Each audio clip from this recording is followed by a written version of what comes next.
अस्सलाम वालेकुम friends, welcome back to Alrazia voice. पेश खिदमत है एक और वीडियो। अगर आपको ये वीडियो अच्छी लगे तो अपने दोस्तों के साथ इसको शेयर करना ना भूलिएगा। कभी आपने ये सोचा है कि खंजीर का गोश्त इस्लाम में क्यों हराम करार दिया गया है?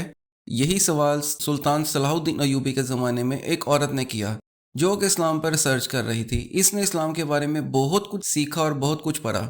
एक सवाल जिसका जवाब उसको किसी से ना मिला कि आखिर खंजीर के गोश्त में एक ऐसी क्या बुराई है जिसकी वजह से खंजीर का गोश्त खाना इस्लाम में हराम है। सिर्फ यही एक बात थी जो इसे इस्लाम कबूल करने से रोक रही थी। अपने सवाल का जवाब हासिल करने के लिए वो सुल्तान सलाहुद्दीन अयूबी के दरबार में पहुंच गई और अर्ज़ किया, सुल्तान मुअज़्ज़म, मैंने इस्लाम के बारे में बहुत कुछ पढ़ा है और बहुत कुछ सीखा है, हत्ता कि मैं इस जगह पर आ खड़ी हुई हूँ कि इस्लाम कबूल कर लूँ। लेकिन एक बात जो मुझे इस्लाम कबूल करने से रोक रही है, वो बात यह है कि इस्लाम में खंजीर का गोश्त खाने से क्यों मना किया गया है। इस्लाम में जिस चीज़ के बारे में मना किया जाता है वहाँ इसकी दलील मिलती है, लेकिन खंजीर का गोश्त हराम होने की क्या वजह है इसके बारे में मुझे कोई मजबूत दलील नहीं मिली। मैंने बाइबल में पढ़ा तो बाइबल में भी खंजीर का गोश्त खाने से मना नहीं किया गया, लेकिन इस्लाम क्यों मना करता है? आखिर इस गोश्त में क्या ऐसी खराबी है कि इस्लाम इसको खाने से मना करता है? सुल्तान सलाहुद्दीन अयूबी ने अपने एक मुशीर को हुक्म दिया कि बाइबल की वो किताब मेरे पास लाओ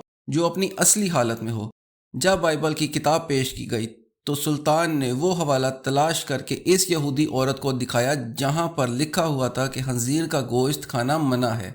खातून ने हैरान होकर कहा, यह क्या बात हुई? मेरे पास जो किताब है इसमें तो कहीं नहीं लिखा कि खंजीर का गोश्त खाना मना है। ये सुनकर सुल्तान ने जवाब दिया, मुझे तरस आता है तुम्हारे उन रावियों पर जिन्होंने अपनी अयाशियों के लिए इस पाक किताब को अपने अल्फाज से तब्दील कर दिया। तुम्हारे पास जो बाइबल है ये असली हालत में मौजूद नहीं। अभी तो मैंने सिर्फ इस किताब से साबित किया है कि खंजीर का गोश्त खाना मना है, अब इसे साइंसी लिहाज से भी साबित करूंगा।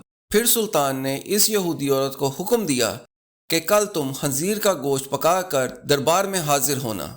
दूसरे दिन इस औरत ने खंजीर का गोश्त पकाया और सुल्तान की खिदमत में पेश कर दिया। सुल्तान ने इसको कराहत से देखते हुए कहा, अब इसकी बोटी के 2 हिस्से कर दो।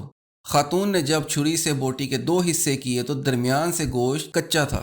सुल्तान ने इस खातून से कहा कि क्या तुमने इसको अच्छी तरह नहीं पकाया? तो वो कहने लगी, नहीं सुल्तान मुअज़्ज़म, मैंने तो इसको बहुत अच्छी तरह पकाया है। तो सुल्तान ने कहा, अब तुम्हें इस बात की समझ आ गई होगी कि यह गोश्त हराम क्यों है। इसे जितना भी अच्छे से पका लो लेकिन ये दरमियान से कच्चा ही रह जाता है, और जब ये तुम्हारे पेट के अंदर जाता है तो बहुत सारी बीमारियों का सबब बनता है। दूसरी बात कि ये जानवर कहाँ रहता है? ये जानवर गंदगी में रहता है और इर्द गिर्द की तमाम गंदगी को खा जाता है। इसकी खुराक बहुत ही गलीज है। इस हवाले से वो गलाजत इसके गोश्त में शामिल हो जाती है जो बजाते खुद बीमारियों का मंबा है। तीसरी बात कि जब सूर की मादा किसी दूसरे सूर के साथ जिनसी ताल्लुकात कायम करती है तो वह इसे खुश होकर देखता है और फख्र महसूस करता है, और इस गोश्त को खाने वाला भी इन्हीं सिफात का हामिल हो जाता है। ये वाहिद जानवर है जिसमें इतनी गलाजत और बेशर्मी पाई जाती है। जब आप ऐसे जानवर का गोश्त खाएंगे जिसकी बुनियाद गलाजत से बरी हो तो वो आपको क्या फ़ायदा देगा?